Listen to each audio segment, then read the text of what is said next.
Hola, muy buenas. Bienvenido y bienvenida. Vamos a empezar con un caso clínico, ¿vale? Quiero que se pongan en situación, ¿vale? Ustedes son médicos de familia, médicas de familia que están trabajando en un pueblo rural, ¿no? Como puede ser este. Es un pueblo rural que está aproximadamente a una hora del hospital más cercano y llega a vuestra consulta Francisca. Francisca es una señora de 79 años que siempre ha trabajado en el campo y pues bueno, tanto trabajar es verdad que tiene una poliartrosis o incluso una espondiloartrosis. Se mueve con mucha dificultad y de hecho tuvo una caída hace poquito, hace unas semanas, de la que todavía se aqueja de un poquito de dolor lumbar izquierdo sobre todo. A Francisca evidentemente pues ya la conocemos de hace tiempo, y este día nos viene a consulta porque presenta un malestar general con algo de tos y ella comenta que se siente fatigada. Y cuando exploramos, intentamos ver la causa un poquito de si es fatiga o si es disnea, que siempre nos cuesta a veces, no nos termina de estar claro, ¿no? También cuenta que tiene un poquito de sensación distérmica, incluso un poquito de tiritona, ¿vale? Aunque no se ha podido poner el termómetro en este caso.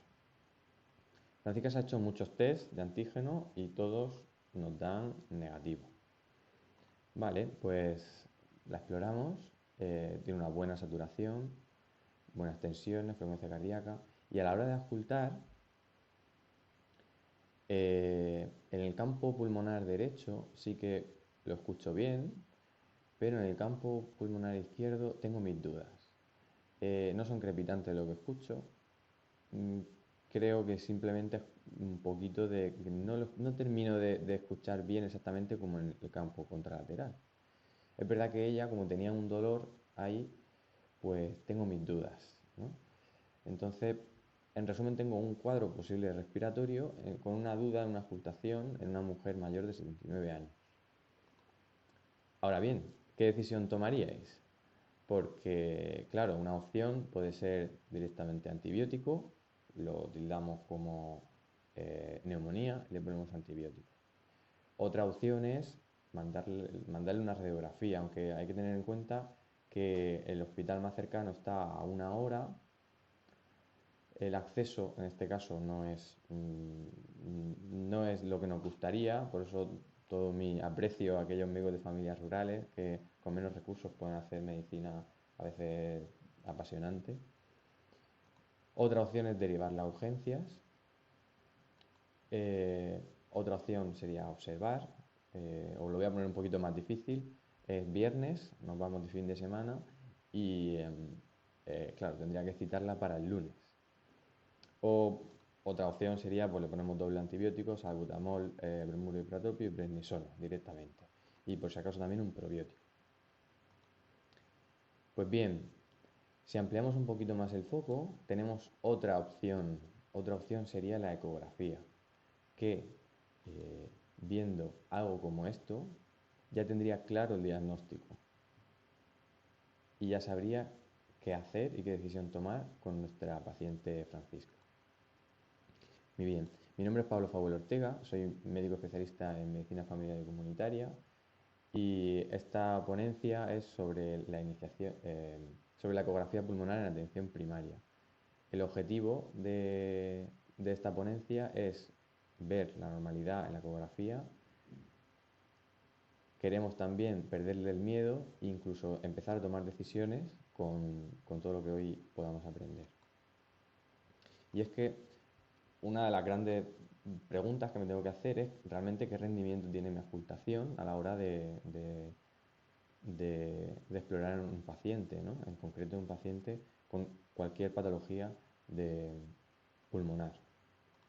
Muy bien, pues ha salido un metaanálisis en la revista Nature de abril de 2020 eh, que el rendimiento de la ocultación realmente tiene una sensibilidad bastante baja, de un 0,37, aunque sí que es específica. Es decir, que cuando yo lo escucho, pues muy probablemente sí que tenga una patología en concreto, como puede ser la neumonía, pero cuando no lo escucho, cuando no lo tengo claro, cuando es negativo, realmente no me acaba de descartar. Vale, ese es un metaanálisis, pero realmente un metaanálisis de revisión sistemática son tan buenos como lo pueden ser sus propios estudios. Pues bueno, he recopilado aquí otro estudio que hacen un análisis multivariante de los síntomas clínicos y de los signos que podemos encontrar en pacientes, en concreto con neumonía, ¿vale? Adquirida en la comunidad. Este es de 2010 y bueno, una muestra bastante interesante.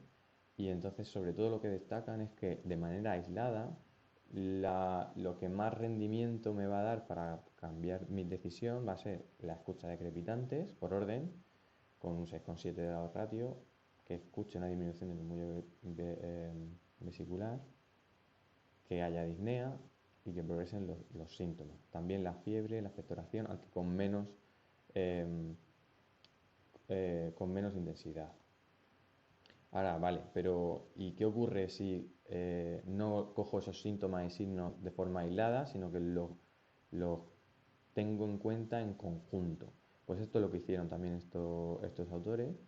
En concreto, juntaron 4 criterios: disnea, fiebre, la frecuencia cardíaca por encima de 100 y la ocultación anormal, y calcularon su área bajo la curva, que es en este caso esta de aquí, ¿vale? Realmente tendría un rendimiento escaso o moderado, ¿vale?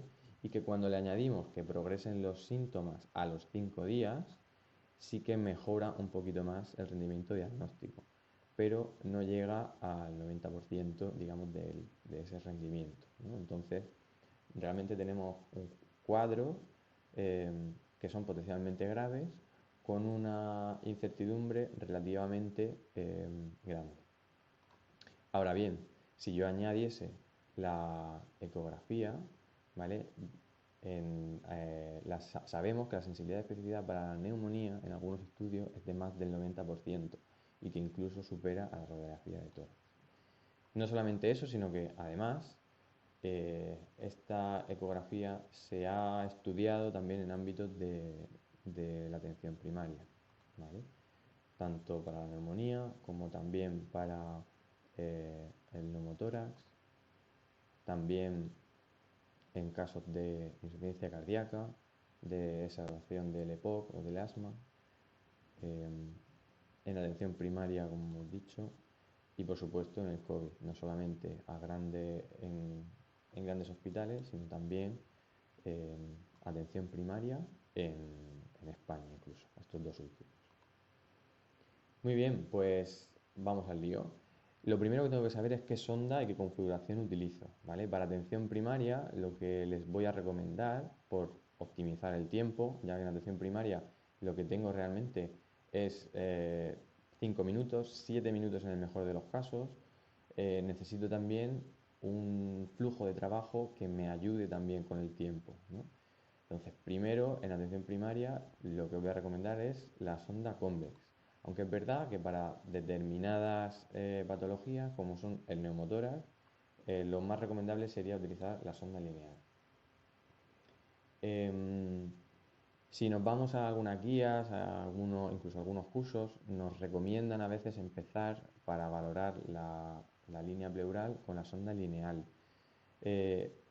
Quizá esto sea porque estos cursos y estas guías se basan en pacientes agudos, en pacientes de urgencias, de la UCI, en pacientes de planta a lo mejor, pero en atención primaria el paciente suele venir estable y lo que más vamos a valorar y que queremos saber son patologías que las voy a diagnosticar con la sonda Convex.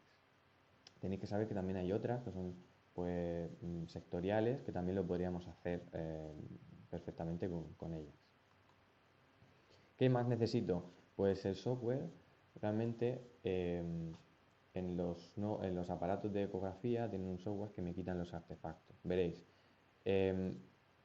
cuando yo voy a hacer una ecografía pulmonar, voy a tener piel, voy a tener tejido celular subcutáneo, voy a tener seguidamente musculatura, voy a tener la línea pleural, las costillas y luego voy a tener el pulmón, que es aire, ¿vale? Entonces voy a tener una primera parte con mucha densidad y otra segunda parte que no tiene casi densidad. Eso me va a provocar que el haz de ultrasonidos, en esta parte va a haber mucha impedancia. esa gran impedancia acústica va a hacer que haya muchos artefactos en contacto con la pleura del pulmón. ¿Qué ocurre? Que yo tengo unos aparatos magníficos, cada vez más modernos, que me ayudan a la hora de interpretar la imagen, quitando esos artefactos de manera, pues en el abdomen, en el cuello, músculo esquelético. Pero en este caso no. En este caso me interesa que ver esos artefactos, es lo que yo quiero valorar. Entonces se recomienda quitar todo ese software. En general, los armónicos, aunque ya hay otro tipo de software que me quita los artefactos, ¿vale? Hay veces que también tenemos un preset pulmonar, ese es el que habría que elegir, pero si no existe, simplemente quitamos ese software, ¿vale? Siguiente concepto, necesitamos colocar el foco en la línea pleural. Cuando yo estoy haciendo la ecografía, pongo el foco a ese nivel, ¿vale?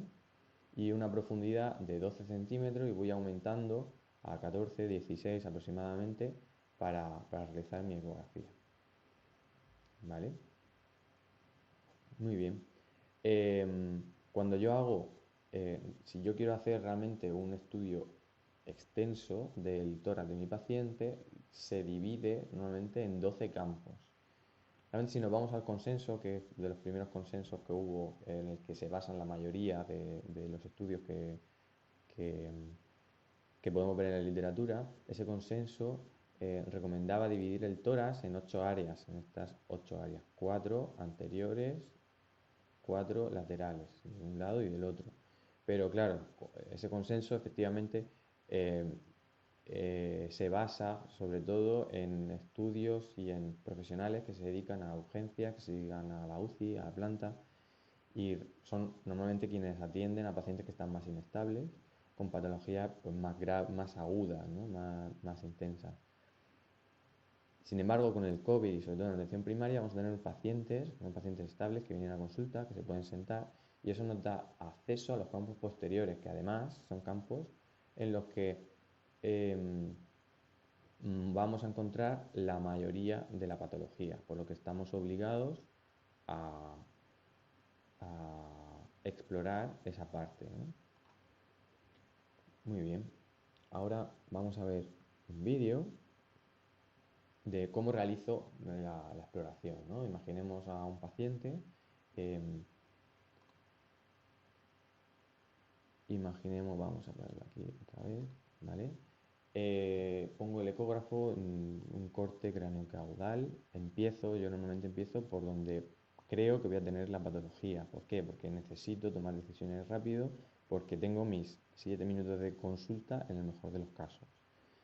Voy a ver cuando aquí veo tejido celular subcutáneo, la musculatura, una línea pleural, una zona hiperecogénica con sombra posterior, que van a ser las costillas, y voy a ver otra línea, aquí, que se llama línea A, que son líneas paralelas, hiperecogénicas y equidistantes a la línea pleural. Equidistante con el transductor en la línea pleural y la línea pleural con la línea A. ¿De acuerdo? Si tengo deslizamiento de esta parte de aquí y veo líneas A, voy a poder decir que este pulmón está aireado, ¿vale? Lo que hago es que bajo y me voy al campo más posterior, ¿no? Aquí se ve, ¿vale? Ese deslizamiento pleural y ya sé que estoy en el campo más posterior y más inferior y veo una diferencia entre el aire del pulmón y ya el contenido de la cavidad abdominal. Es decir, que esto de aquí sería donde se inicia el diafragma, esta cortina de aquí. Entonces ya me sitúo. Y una vez que me sitúo, aquí me gusta poner una pausa porque normalmente para optimizar mi tiempo a la hora de hacer la ecografía yo necesito estar siempre mirando la pantalla. ¿Qué ocurre? Que si estoy mirando la pantalla, a veces si no tengo si no tengo un contacto con la piel del paciente, me voy a perder. Me voy a perder y se me puede ir, porque las imágenes van a ser todas muy parecidas. Entonces, una forma de saber dónde estoy eh, siempre en todo el área del tórax del paciente es que si yo coloco un dedo, en mi caso suelo colocar el meñique, ¿vale? Sé exactamente dónde está el traductor y puedo moverme sin perderme, sin perderme, ¿no? ¿Sabes? Sabiendo siempre dónde estoy. Veo que hay deslizamiento, veo esas líneas A, ¿vale? Y cuando voy moviéndome, recordad que siempre tengo que estar perpendicular a la línea pleural. Es por eso que cuando me voy hacia medial, tengo que bascular un poquito la cola de la sonda para colocarme siempre perpendicular al pulmón, ¿vale? Y me voy moviendo y voy barriendo toda la pleura de ese pulmón. Si en algún momento lo que me ocurre es que tengo dudas sobre un espacio intercostal concreto, puedo girar 90 grados la sonda y voy a ver exactamente lo mismo. Voy a ver esa línea A y esa línea pleural moverse. Cuando lo tengo claro, me voy al otro campo y hago exactamente lo mismo, ¿no? En todas las áreas. Muy bien. Pues bien, vamos a repasar un poco lo que acabamos de ver, ¿no? Acabamos de ver que aquí está la sonda, vemos piel, tejido celular subcutáneo, los músculos intercostales y las costillas con esa sombra posterior. Vamos a ver una línea pleural que lo forma la pleura parietal y la pleura visceral y equidistantes a ella las líneas A, ¿vale? El foco debe estar a nivel de la línea pleural, recordadlo, ¿vale? Y pongo mi traductor siempre perpendicular a esa línea pleural. Esas son las bases que voy a necesitar para hacer bien una ecografía torácica. Sobre todo esos dos conceptos. Foco en la línea pleural y el traductor siempre perpendicular a esa línea. ¿De acuerdo? Y aquí está el esquema para que veáis que no os engañe. Vuestra sombra acústica, ¿vale?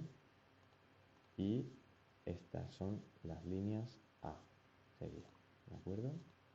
Muy bien. ¿Qué ocurre si no tengo de manera perpendicular, no estoy perpendicular a la línea pleural? Pues primero voy a encontrarme mayor espacio, mayor distancia de la línea pleural a la sonda y además voy a ver una sombra sucia que va a ser después difícil de interpretar. Esto es importante porque en pacientes jóvenes nos va a ser más sencillo, pero en pacientes más añosos la línea pleural ya no, a veces no está tan regular, tan lisa, tan perfecta y entonces necesito estar bien seguro de que lo que estoy viendo em, estoy bien perpendicular para no confundirme por si tiene alguna patología. ¿Vale? Entonces, un truco, vamos basculando, ¿vale? La sonda hasta ver que el espacio, la distancia entre el traductor y la línea pleural se va reduciendo, ¿vale? Cuando no lo tengo bien claro voy a ver algo como esto, es decir, un poquito de sombra sucia y esto me va a costar interpretar después la imagen. Así que veo las costillas con su sombra posterior, la línea pleural aquí, pero lo veo un poquito sucio, esto no es valorable, ¿vale? Voy a ver y tengo que ver un deslizamiento de la línea pleural, no un sliding, ¿vale? Que sea a veces un signo eh, de, de las hormigas, que se llama. En ecografía pulmonar hay un montón de signos que le llaman, pero bueno, creo que lo más importante es entenderlo, ¿no? Entender que esto se va moviendo. Y vemos esas líneas A equidistantes con la sonda, ¿de acuerdo? Esto sería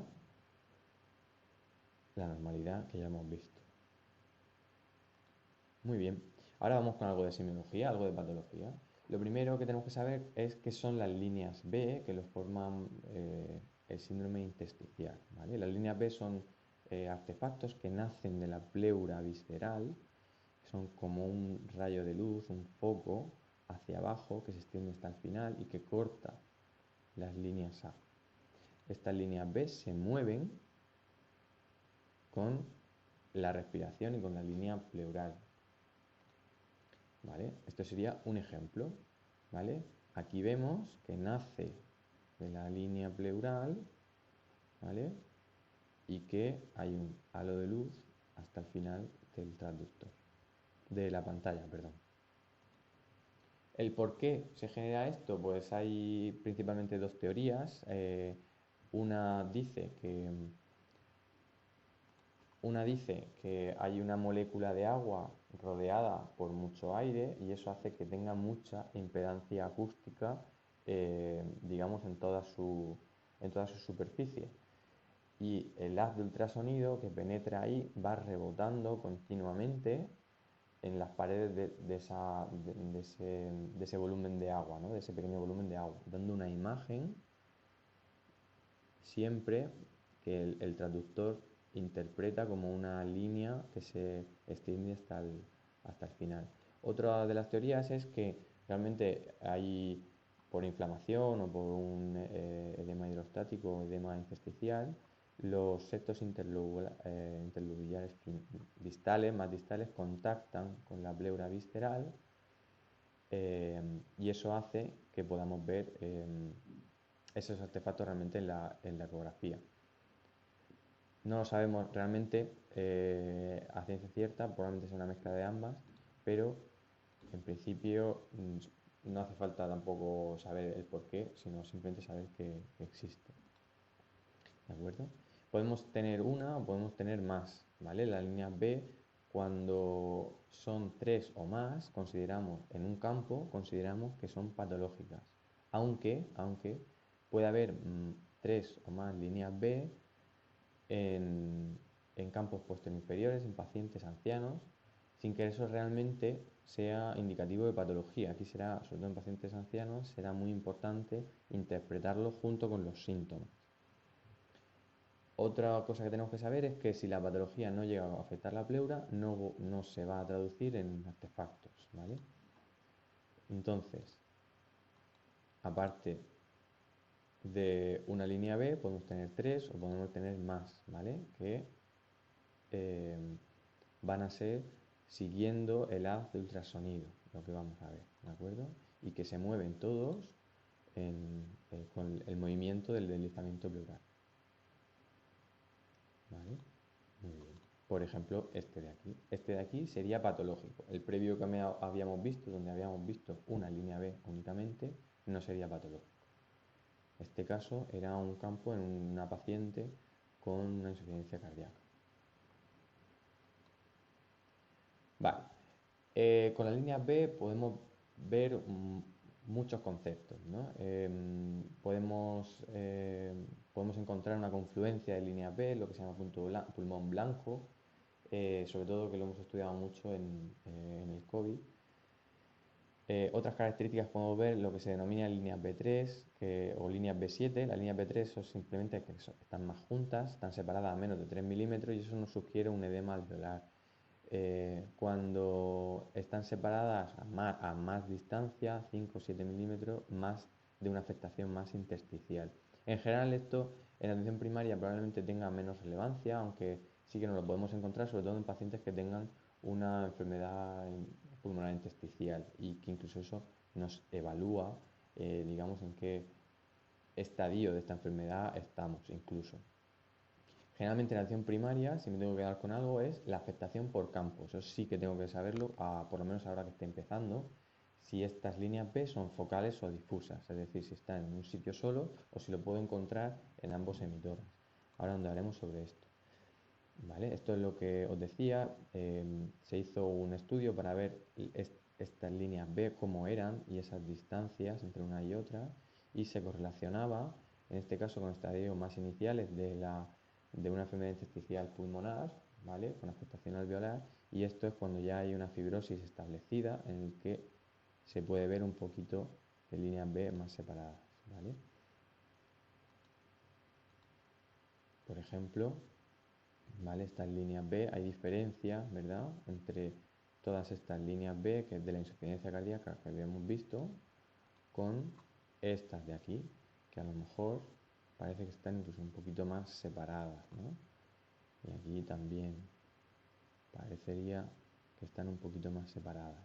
Probablemente no me ponga a contar la distancia, ni a calcular esa distancia, pero simplemente que nos dé una idea si tenemos ya un paciente, pues, un lupus, por ejemplo, ¿no? Empieza con tos y pensamos que pueda tener alguna afectación intersticial o no, ¿vale? Tener un poco esa idea en la cabeza, además, pues si luego seguimos estudiando, que Esto lo podemos alargar todo, esto de la línea B puede ser todo lo más grande que podamos hacerlo, que podamos estudiarlo, perdón. En este mismo estudio, efectivamente, la distancia con la línea B se correlacionaba con unos scores peores en la TAC y también no solo con la TAC, sino también con la función clínica, ¿no? Cuanto mayor distancia, mayor fibrosis, mayor clínica de las enfermedades intersticiales, que nos suene. Ahora bien, para la atención primaria, sobre todo, necesito establecer un diagnóstico diferencial sobre qué es lo que está causando estas líneas B. Y tenemos todas estas que os he puesto aquí. Sobre todo me voy a quedar con la neumonía adquirida en la comunidad, con la neumonía atípica o el COVID-19, la insuficiencia cardíaca. Quizás estos tres son los que más me voy a encontrar en atención primaria, aunque sé que hay otras etiologías que me pueden provocar esas líneas B. En general no me lo voy a estudiar así, yo lo que quiero estudiármelo es en focal o difuso.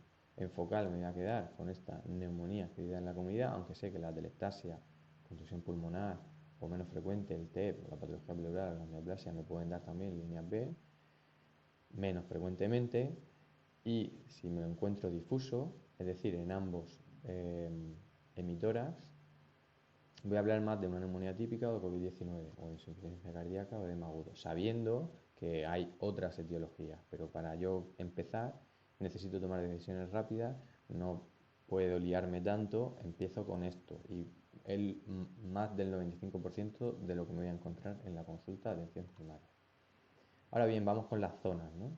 Hablamos ya hemos hablado que tenemos dividido nuestro tórax en 12 campos, en 12 zonas, perdón, y hablaremos de una zona afectada cuando veamos 3 o más líneas B. Vale, pues hablaremos de afectación difusa cuando tenga al menos dos zonas afectadas en cada emitórax. Es decir, que yo, para decir que tengo una afectación difusa, esto es según el consenso que hemos dicho de 2012, voy a tener aquí por ejemplo tengo una afectación de todos los campos inferiores izquierdos, el campo inferior posterior derecho y el lateral derecho. Esto sería una afectación difusa. Sin embargo, esta de aquí no sería estrictamente difusa. ¿Por qué? Porque realmente necesito al menos dos zonas afectadas en cada emitora. En este de aquí sí que tengo tres, en este emitora tengo tres zonas afectadas, pero en esta de aquí no, solamente tengo una. ¿Qué ocurre? Esto no sería estrictamente difuso, pero claro, esto es según el consenso de 2012 que hemos dicho, que efectivamente se hace en pacientes que son normalmente más graves, ¿no? En pacientes que acuden a urgencias, en pacientes que están en planta, en pacientes que están en la UCI. Sin embargo, en la atención primaria tenemos a Francisca que empezó con los síntomas hace 24 horas. Podemos tener pacientes que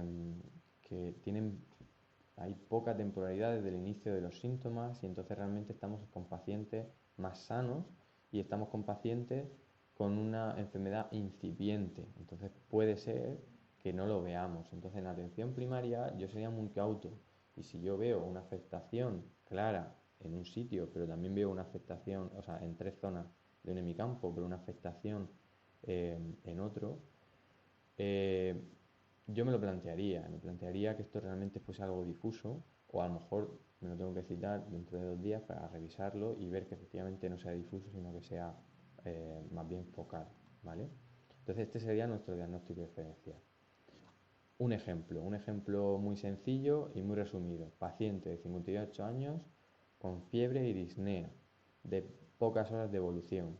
Veo en el campo derecho ese deslizamiento de la línea pleural, veo las sombras de las costillas, veo esas líneas A, ¿vale?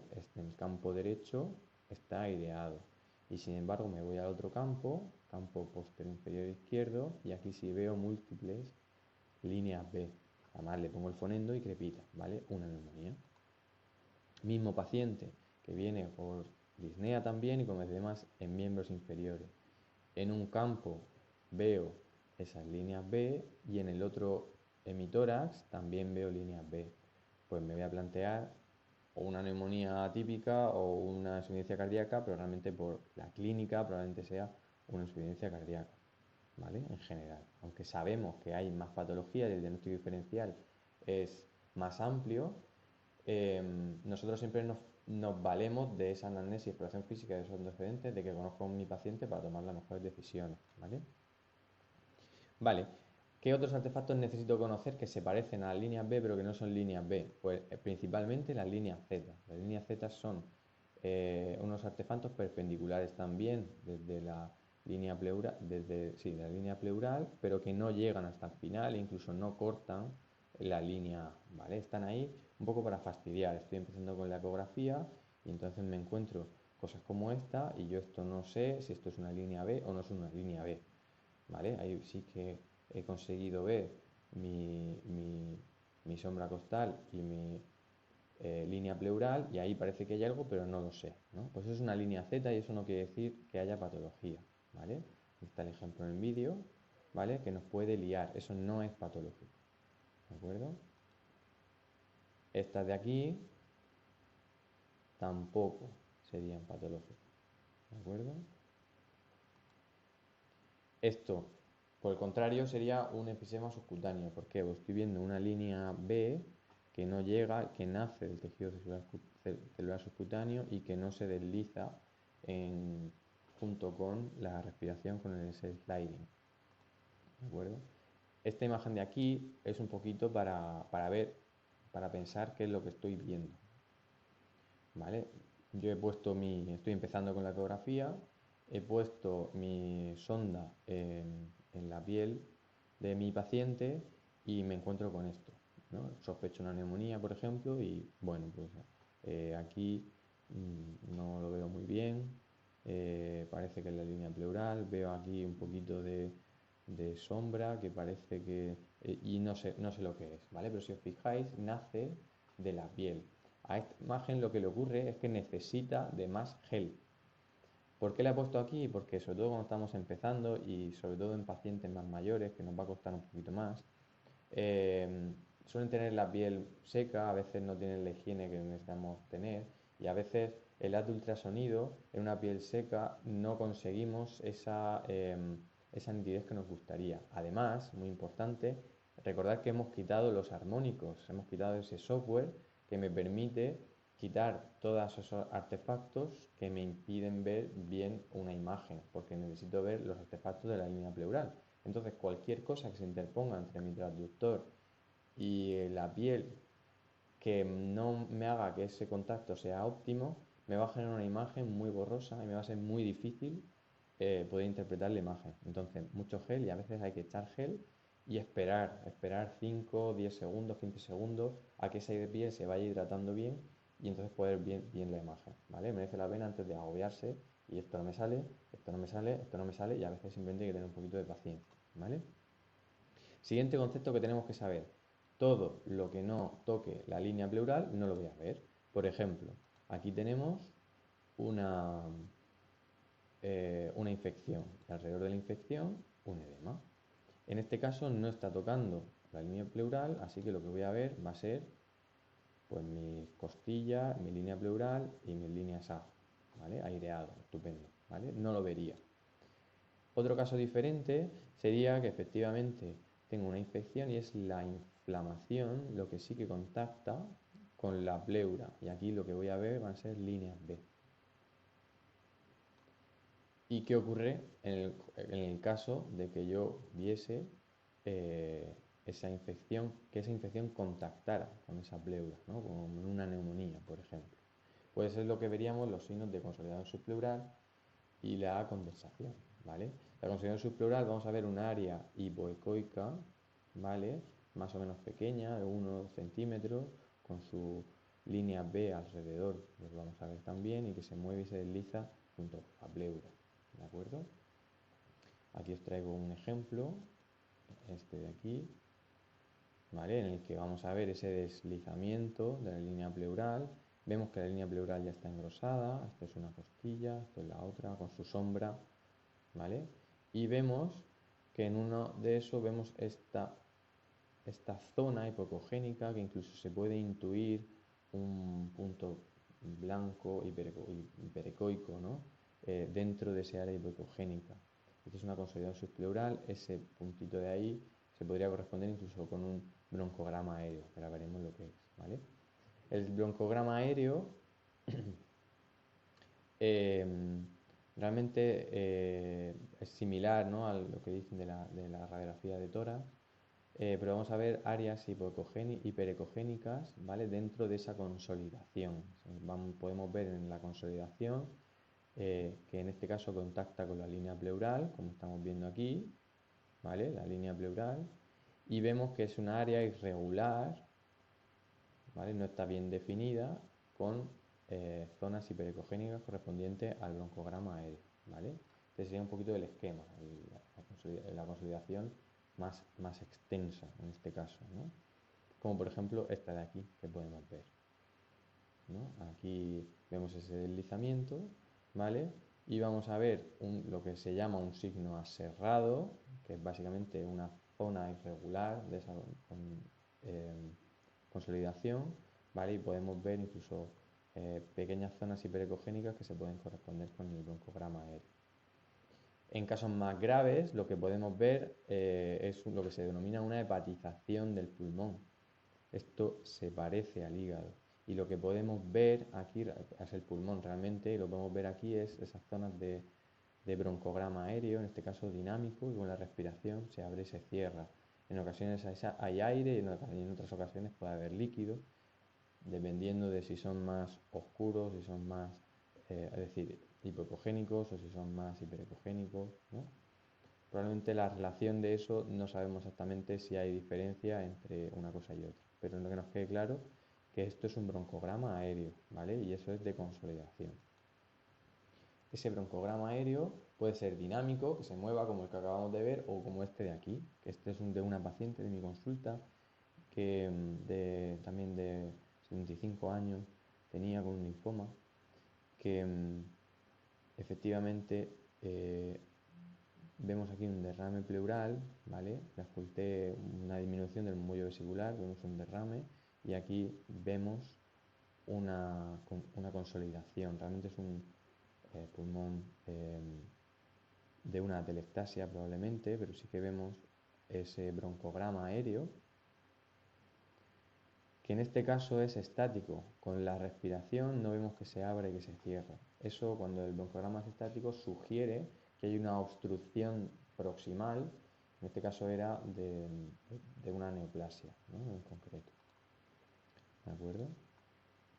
Más cosas que podemos ver una irregularidad y engrosamiento de esa línea pleural. Este caso en concreto se ve, ¿no? Aquí está la costilla, ¿vale? Ese deslizamiento, esa línea, no es para nada regular, ¿no?, sino que tiene esa irregularidad. Esto era de una neumonía post-COVID, ¿vale? Entonces volvemos a nuestra paciente, a Francisca, de 79 años, que no nos quedaba claro, tenía ese malestar general, esa escasa tos, que se siente fatigada, aunque no tenemos claro que eso sea disnea, que además tiene una sensación diptérmica, que ha tenido un poquito de escalofríos, pero no se ha puesto tampoco el termómetro, y que voy a ocultarla, y además en el lado justo donde le duele, no sé si lo que está pasando es que hay una hipoventilación por el propio dolor o es que realmente tiene allí una neumonía, porque esa base yo tengo mis dudas, ¿no? Y con esas dudas tengo que tomar esas decisiones. Pues veo en Francisca esos campos posteriores derechos y veo que efectivamente Francisca pues tiene en el campo derecho un deslizamiento de línea pleural, estoy viendo también esas líneas A, ¿vale?, esas sombras costales, y en el campo posterior derecho inferior veo algo similar. Vale, pues ahora me voy al izquierdo. Y en el izquierdo, pues ya empiezo a ver aquí unas líneas B más de 3, entonces puedo decir que este campo está afecto, ¿no? Veo numerosas líneas B. Vale, pero me quedo ahí. Primero, esas líneas B serían focales o difusas. En principio serían focales, porque en el otro emitor ya he visto que no hay, ¿no? Para ser muy exactos, tendría que haber barrido todo el hemitórax derecho, entero. Generalmente eso sobre todo lo vamos a hacer en el COVID. En estos casos, si tengo dudas, yo sí que lo hago, pero si lo tengo más o menos claro, no considero que me vaya a aportar mucho. Y dentro de la vorágine de mi consulta, tampoco se trata a lo mejor cuando estaba empezando sí que lo hacía más concienzudamente, pero conforme vamos cogiendo experiencia, tampoco se trata de ser... necesitamos tomar decisiones con lo que tenemos. Y la clave la voy a tener aquí, además. ¿Por qué? Porque sigo buscando. Aunque haya visto líneas B focales en un sitio, me voy un poquito más para abajo, en el campo posterior inferior izquierdo, y aquí sí que veo, ¿no?, lo que parece aquí una zona hipoecogénica, que incluso tiene algo de algún punto hiperecogénico que podría ser un broncograma aéreo. Esto es una consolidación subpleural, ¿vale? Es decir, que sigo buscando, ¿no? Y en este caso concreto, pues no veo derrame pleural, ¿vale? Con esto de aquí ya tengo el diagnóstico de neumonía. Tratamos a Francisca como una neumonía y en nuestro caso pues la revisamos el lunes, ¿no? Era viernes, pues el lunes le dije que se pasara por consulta, ¿vale? Y ya había mejorado, ¿vale? Una neumonía adquirida en la comunidad, ¿de acuerdo?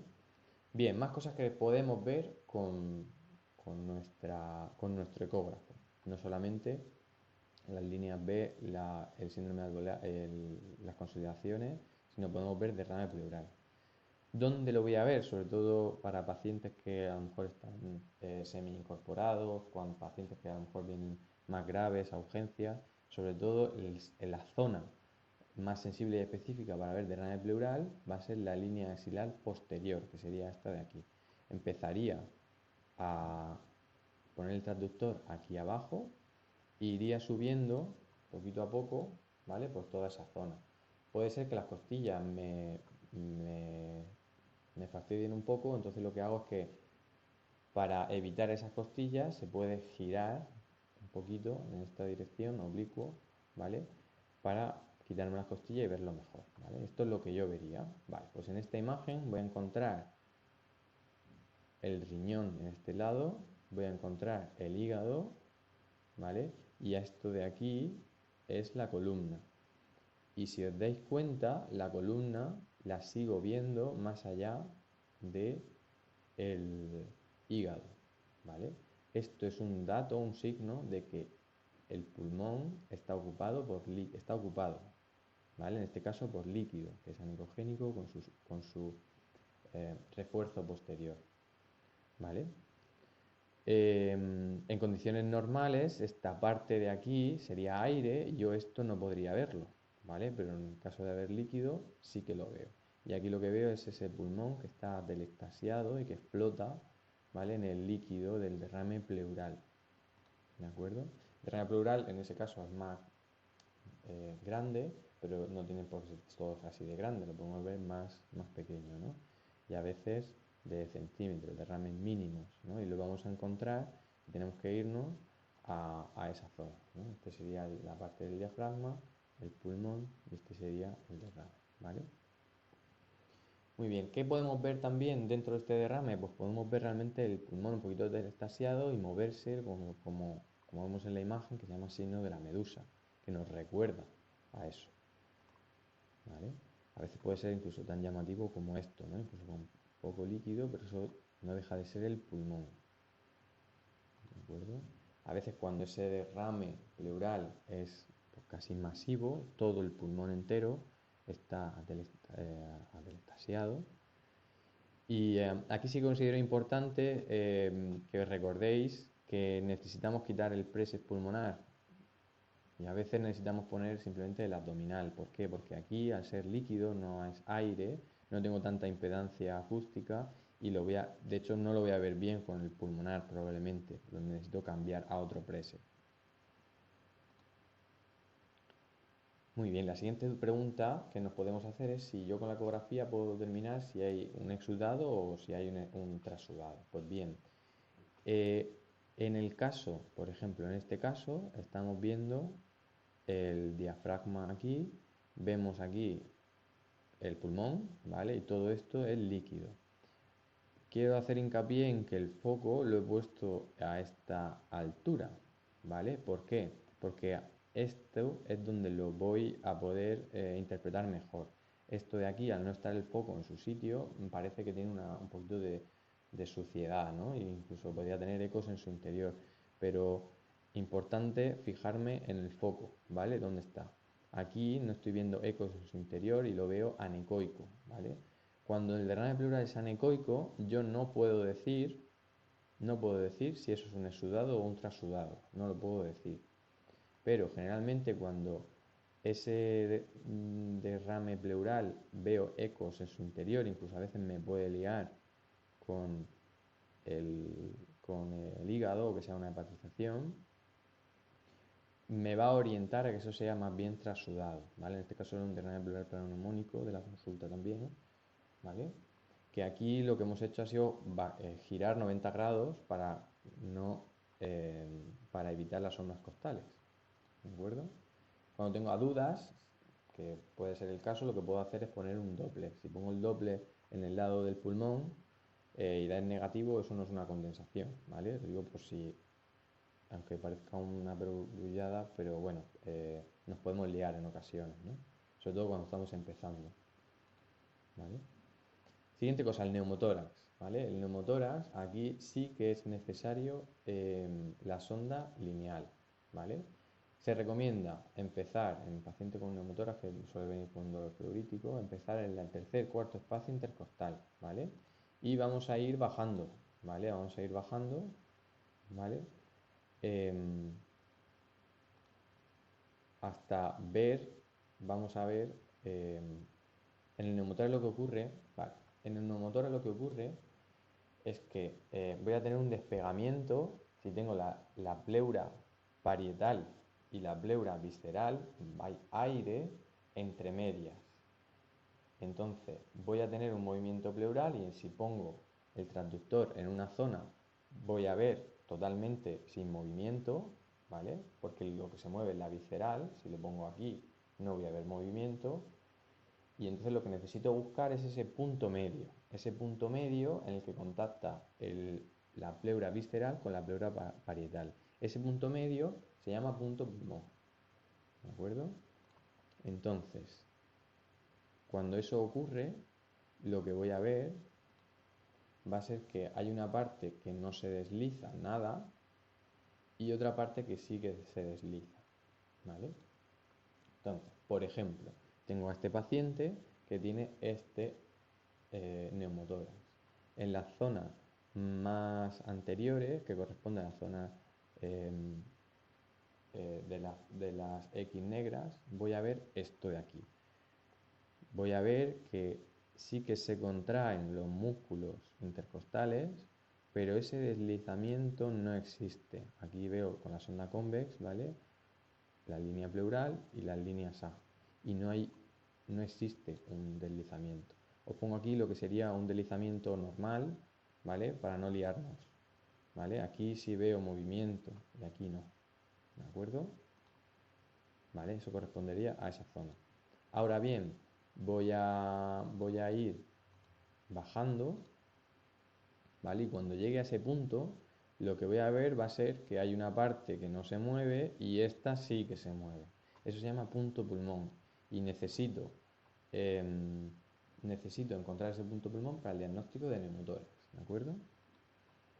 Recordar que si hay sliding, si hay movimiento de deslizamiento pleural, significa que no hay neumotórax en esa zona, pero que no haya sliding no significa que haya un neumotórax. Es decir, que yo por eso necesito ver el punto pulmón.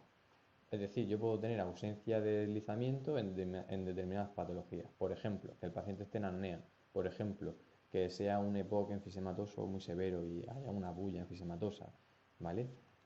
Una lobectomía, una consolidación muy grande, un EPOC, un asma muy severo. También puedo encontrar una disminución, incluso una ausencia de deslizamiento, ¿de acuerdo? Si veo líneas B, significa que no hay neumotora. ¿Por qué? Porque las líneas B nacen de la pleura visceral. Entonces, si la pleura visceral, si estoy viendo líneas B, significa que la pleura visceral está pegada a la pleura parietal. Por tanto, no va a haber neumotora. ¿De acuerdo? Y pasamos al COVID-19, ¿vale? Última que damos en esta ponencia, ¿de acuerdo? Recordad que, bueno, en el COVID-19 sí que es importante explorar todo el tórax, ¿vale? En la patología, en la fisiopatología del COVID-19, esta diapositiva bastante frecuente, es en etapas iniciales vamos a encontrar un pulmón muy aireado y a partir del quinto o sexto día vamos a encontrar típicamente un aumento de líneas B, que normalmente son focales y parcheadas. Eso quiere decir, focales no, perdón, difusas y parcheadas. ¿Qué quiere decir? Que vamos a encontrar líneas B en ambos hemitórax y que vamos a ver en una misma imagen varias líneas B y seguidamente vamos a encontrar un pulmón con su deslizamiento y sus líneas A, ¿vale? Está como muy parcheado. Conforme vamos avanzando en la patología y en la severidad, noveno, décimo día, vamos a ir encontrando consolidación subpleural con consolidación, ¿no? Es decir, que hay con la gravedad va aumentando esa semiología, ¿vale? Es un continuo realmente en la semiología ecográfica, ¿vale?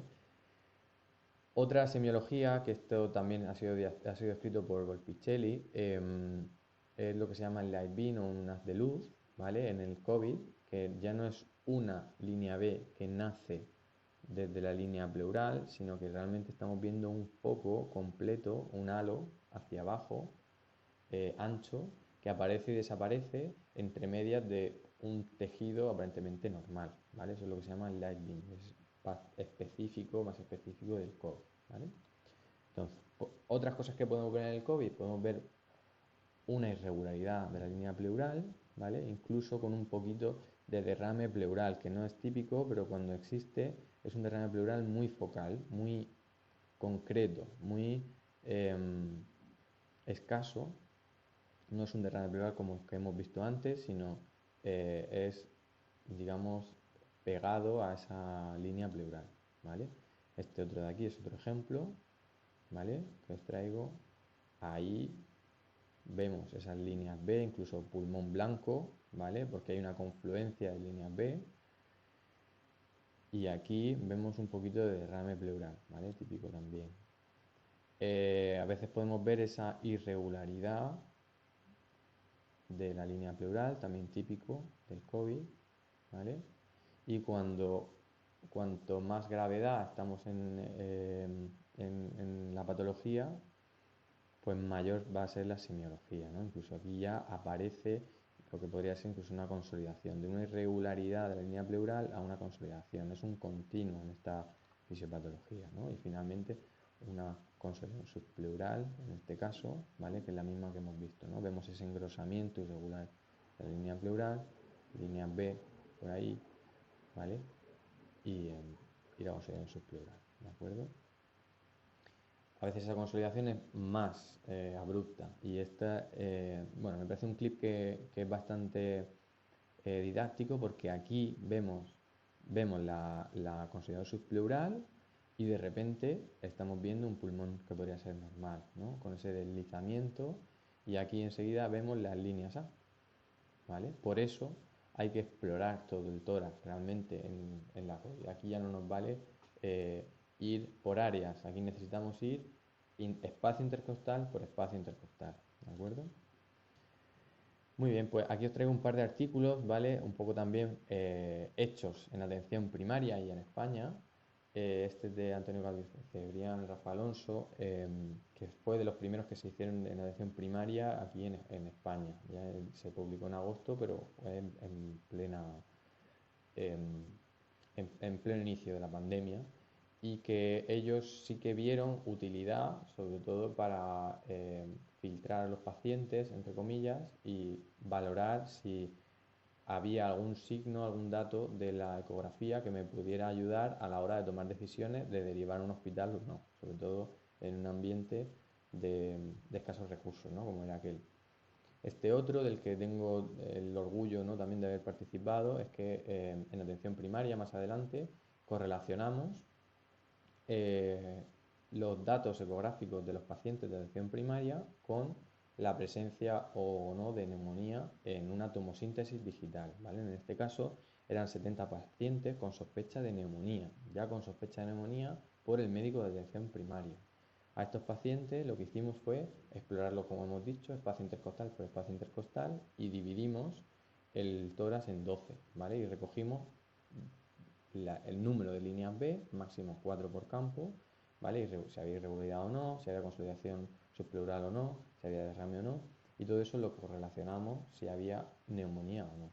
Vimos que 40 tuvieron neumonía y vimos que la ecografía realizada por médicos de atención primaria tiene una sensibilidad del 0,87, o sea, del 87,5% y una especificidad del 83%.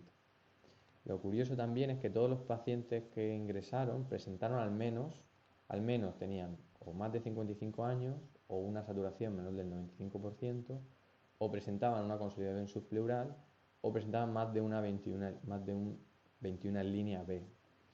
Dicho de otro modo, es decir, si ninguno de nuestros pacientes presentaba ninguna de estas características, la probabilidad de no necesitar ingreso fue del 97%. Es decir, que sabiendo la edad, teniendo un PULSI y teniendo un ecógrafo, podríamos decidir, o eso es lo que proponemos nosotros, podríamos proponer si derivar o si se precisaba ingreso o no, ¿no? Y sobre todo creemos que la ecografía en este caso tiene un alto valor predictivo negativo, en este caso, sobre todo. Es por esto que la ecografía es una herramienta más que no sustituye la radiografía de tórax, porque todo aquello que no toca la línea pleural no lo podemos ver, no lo sustituye, pero sí que es una herramienta dentro de la exploración física que me puede hacer ver más allá, ¿no? Poder tomar más decisiones, mejores decisiones para nuestros pacientes. Entonces, como resumen, para llevar a casa, ¿vale? No se puede hacer una ecografía sin una anamnesis ni una exploración, ¿no? Lo contrario sería hacer una ecografía arreglada, que a lo mejor sería un poquito más parecido a lo que hacen los radiólogos, ¿no? Que los radiólogos, por supuesto, que necesitan información clínica, pero nosotros tenemos la suerte y la ventaja de que nosotros conocemos a nuestros pacientes y esa información y ese manejo de la incertidumbre, nosotros sí que es nuestro día a día, ¿vale? Y de eso nos tenemos que aprovechar también.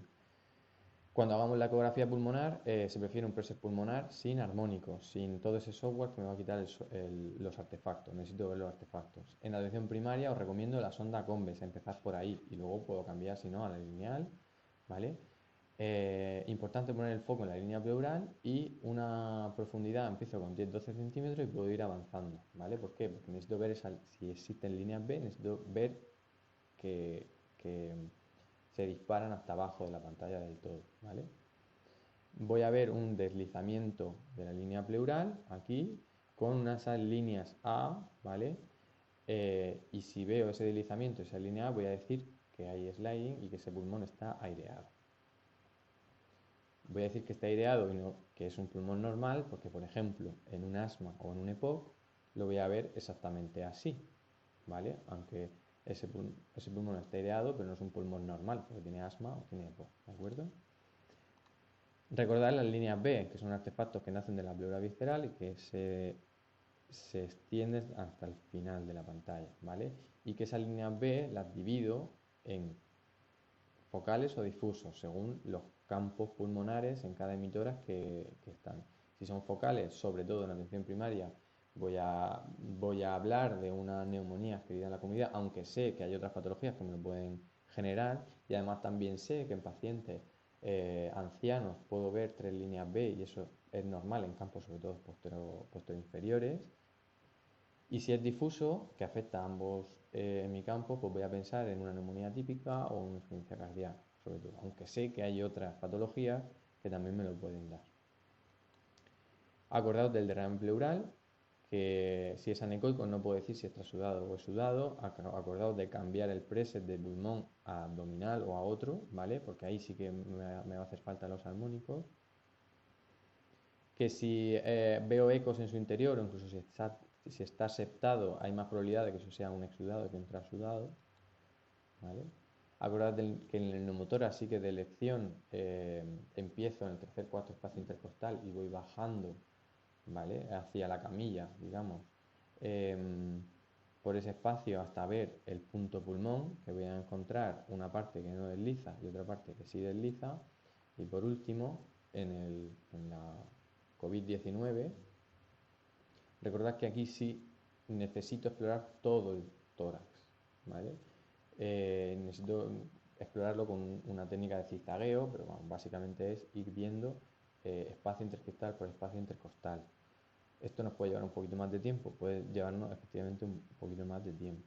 Que aquí a veces no vamos a encontrar nada, perfecto, pero conforme vamos avanzando en la patología de mis pacientes, vamos a ir viendo un mayor número de líneas B, que son parcheadas y que son difusas, vamos a ir viendo la irregularidad de la línea pleural, vamos a ir, conforme va aumentando esa gravedad, viendo consolidación subpleural y finalmente una consolidación.